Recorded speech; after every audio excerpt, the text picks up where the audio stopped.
Hello students, I welcome you all in this video. In this video we are going to learn about SYGC SP, that is secretarial practice, and as you all know that we have completed 8 chapters till now, and then we have started with the chapter number 9, that is depository system, and in that also we have completed 5 parts.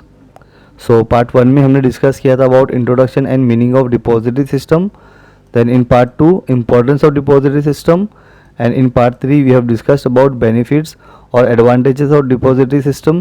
यहाँ पे आपको question कुछ भी आ सकता है, बोलेगा explain the benefits of depository system या फिर एडवांटेजेस ऑफ डिपॉजिटरी सिस्टम. तो जो भी आएगा आपको आंसर सेम ही लिखना है. Okay. Then in part 4 we have discuss about constituents of depository system, and then in part 5 we have discussed about concepts terms related to depository system. Okay, so this much we have already completed, and then in our today's video we are going to start with the ISIN. So सबसे पहले हम लोग bookish knowledge लेने से पहले इसको discuss करते हैं हमेशा. सो आज भी हम लोग ये टॉपिक को पहले डिस्कस करेंगे, एंड देन इसके बाद में जो आपकी बुक में दिया हुआ है that we are going to see, उसको पढ़ेंगे और उसको समझेंगे. Alright. So when you talk about ISIN, so the full form of ISIN is international securities identification number. Okay. So basically it is a code that identify specific securities. आपके specific securities को identify करने के काम आता है ISIN. Alright. So every country have some agency called NNA. NNA का मतलब होता है national numbering agency, NNA. Okay. सो हर एक कंट्री में NNA होता है, और ये जो NNA है नेशनल नंबरिंग एजेंसी, यही लोग हैं जो कंपनी को ISIN नंबर प्रोवाइड करते हैं. ओके.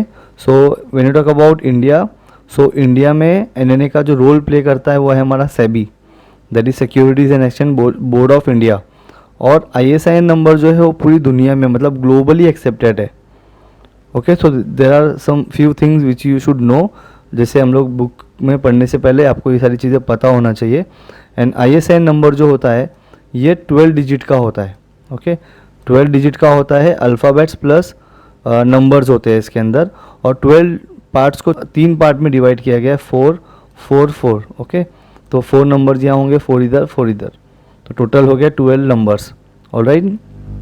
सो बेसिकली अगर किसी भी कंपनी को ISIN नंबर चाहिए होगा तो मेन जो डॉक्यूमेंट्स उसको सबमिट करना होता है दैट इज़ प्रोस्पेक्टस. तो प्रोस्पेक्टस देने के बाद में उनको NNA नंबर जो है वो मिल जाता है. और इंडिया की बात करोगे तो अभी मैंने आपको बताया कि SEBI जो है securities and exchange board of India, वो ISIN नंबर प्रोवाइड करती है. Alright. So let's start with जो बुक में दिया है आपकी, that is international securities identification number ISIN. So it is a code that uniquely identifies a specific securities issue. सो ये एक कोड होता है सबसे पहला चीज़ तो. ओके. और ये स्पेसिफिक सिक्योरिटीज़ को इशू करने के लिए काम आता है, जो आइडेंटिफाई कर सकते हो आप सिक्योरिटीज़ को.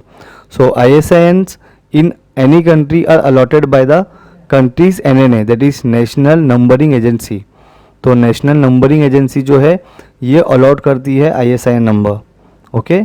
Now ISIN is a standard numbering system which is accepted globally. मतलब ये सिस्टम जो है NNA वाला जो आपको ISIN नंबर प्रोवाइड करती है, ये पूरी दुनिया में एक्सेप्टेड है.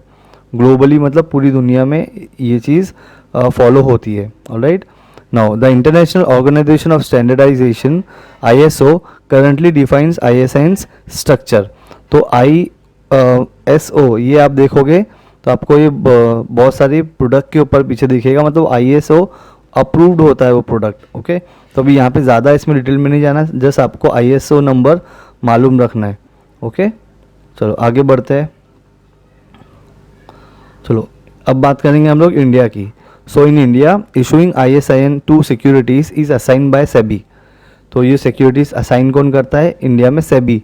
To NSDL SEBI work as NNA in India. तो SEBI जो है play a role of NNA in India, that means national numbering agency का जो रोल प्ले होता है, that role played by the SEBI.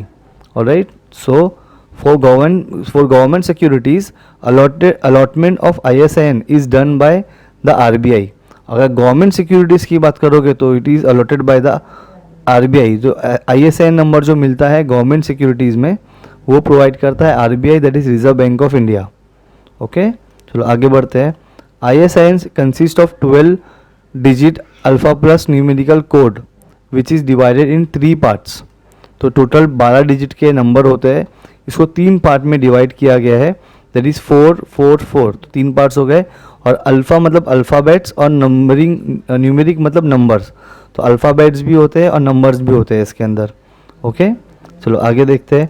The company has to apply for ISIN for its securities with documents like prospectus. So if any company wants to apply for ISIN, so for that they have to submit their prospectus.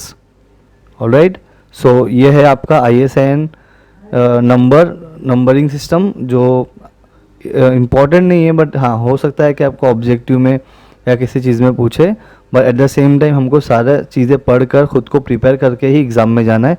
इसके लिए हम सारी चीज़ों को ही अच्छे से समझेंगे, उसका कॉन्सेप्ट समझेंगे और उसका प्रैक्टिस करेंगे, एंड देन प्रिपेयर होके हम एग्ज़ाम के लिए जाएंगे. Alright, so I hope you understood this ISIN number system. If you have any doubt or anything, you can ask me in comment section, students. Till then, thank you very much all. Take care.